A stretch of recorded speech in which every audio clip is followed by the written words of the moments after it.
Waalaikumsalam warahmatullahi wabarakatuh. Allahumma sholli ala sayyidina Muhammad. Sallallahu alaihi wasallam. Allahumma sholli ala sayyidina Muhammad. Allahumma sholli ala sayyidina Muhammad. Sallallahu alaihi wasallam. Semoga Buya dan keluarga dan para santri selalu dalam perlindungan Allah dan diberikan umur panjang Amin. dan kesehatan selalu dalam mengembangkan dakwahnya. Amin. Buya, saya ingin bertanya, apa sebabnya seseorang kehilangan kenikmatannya dalam melakukan sholat-sholat sunnah, melakukan puasa-puasa sunnah, menghadiri majelis-majelis ilmu dan qiyamul lail, dan bagaimana caranya mengembalikan kenikmatan yang telah hilang tersebut kembali, Buya? Syukur, Buya. Wassalamualaikum warahmatullahi wabarakatuh. Assalamualaikum. Disebutlah Imam Ibn Athaillah As-Sakandari di saat bicara tentang ajr, pahala.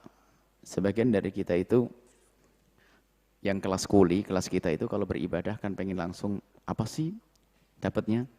Hitung-hitungan pahala. Disebutkan bahasanya kalau kita membayar kontan tuh pantang Allah tuh bayarnya kredit. Kata Ibn Athaillah. Jadi kalau kita melakukan ibadah saat ini pun ketahuilah Allah sudah membalas kontan juga. Nah, kapan dibalas? Dibalas kalau kita berusaha untuk tulus karena Allah.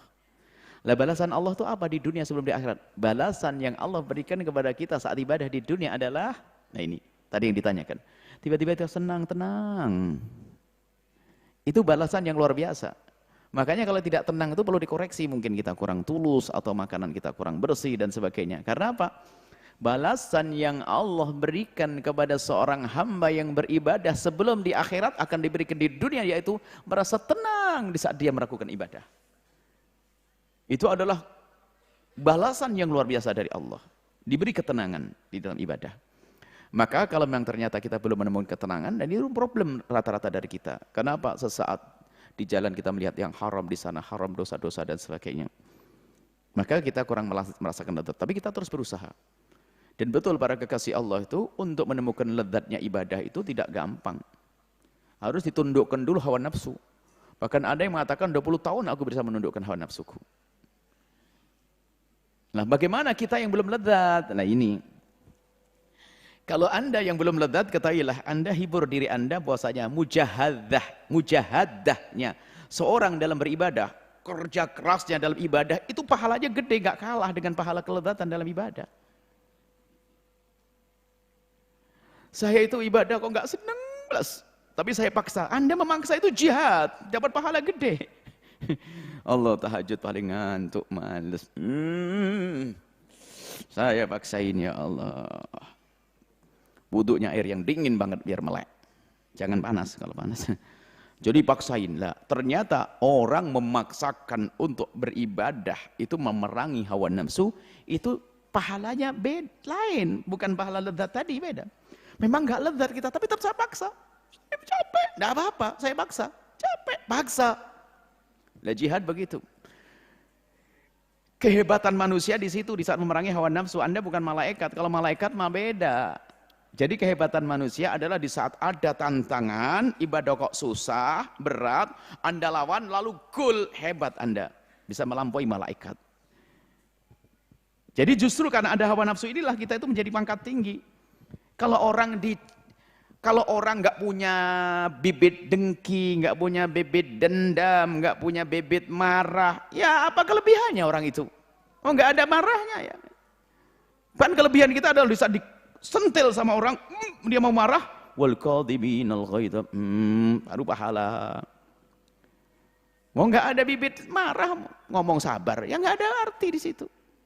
Sabar itu kapan berarti? Di saat ada potensi untuk marah, ternyata kita redam, itu sabar.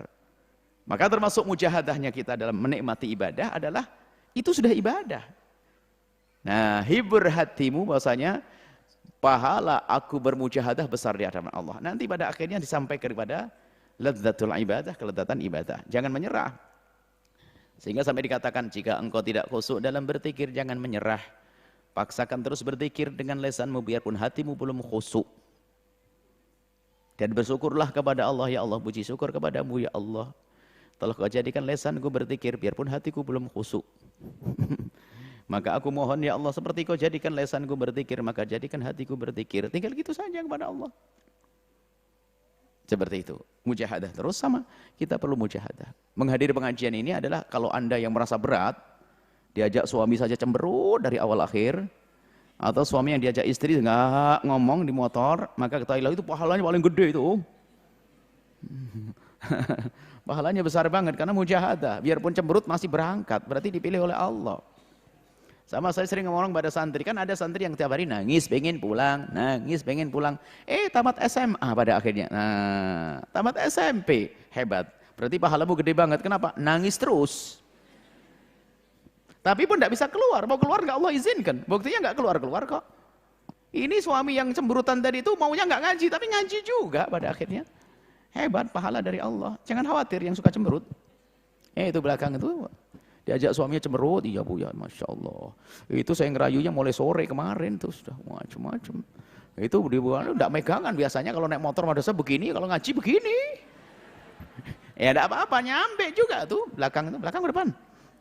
Insya Allah, pahala besar mujahadah ya, dengan jihad, akan semakin gede pahalanya di hadapan Allah Subhanahu wa ta'ala. Allah alam bisawab.